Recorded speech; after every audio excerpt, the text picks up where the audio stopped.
Hi welcome to 9 Vibes. Junior NTR ఓ land వివాదంపై హైకోర్టును ఆశ్రయించారు. సుంకు గీతాలక్ష్మి అనే మహిళ నుంచి 2003లో ఒక స్థలాన్ని కొనుగోలు చేశారు. అయితే ఆ టైంలో స్థలంపై ఒక బ్యాంకులో లోన్ ఉన్నట్లు చెప్పింది గీత. దాన్ని క్లియర్ చేసి ఆ స్థలాన్ని కొనుగోలు చేశారు ఎన్టీఆర్. కానీ ఆ తర్వాత 3-4 బ్యాంకులు తమ వద్ద లోన్ తీర్చకపోవడంతో ఆ స్థలాన్ని స్వాధీనం చేసుకునేందుకు యత్నించారు. గీత ఫేక్ డాక్యుమెంట్స్తో ఆయా బ్యాంకుల నుంచి మార్ట్గేజ్ ద్వారా లోన్ పొందింది. ఈ క్రమంలో జూనియర్ ఎన్టీఆర్ 2019లో ఆయా బ్యాంకుల మేనేజర్లపై పోలీసులకు ఫిర్యాదు చేశారు.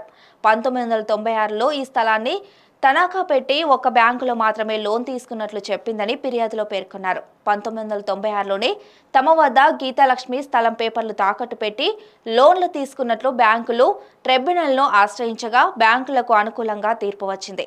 తనను మోసం చేసి స్థలం విక్రయించారని సుంకు గీతాలక్ష్మిపై జూనియర్ ఎన్టీఆర్ పోలీసులకు ఫిర్యాదు చేయగా పోలీసులు కేసు నమోదు చేశారు. తాజాగా ఎన్టీఆర్కు డిఆర్టీ రావడంతో హైకోర్టును ఆశ్రయించారు. జూన్ 3లోగా డిఆర్టీ డాకెట్ ఆర్డర్ను సబ్మిట్ చేయాలని హైకోర్టు ఆదేశించింది. దీనిపై జూన్ 6వ తేదీన విచారణ చేపట్టనుంది.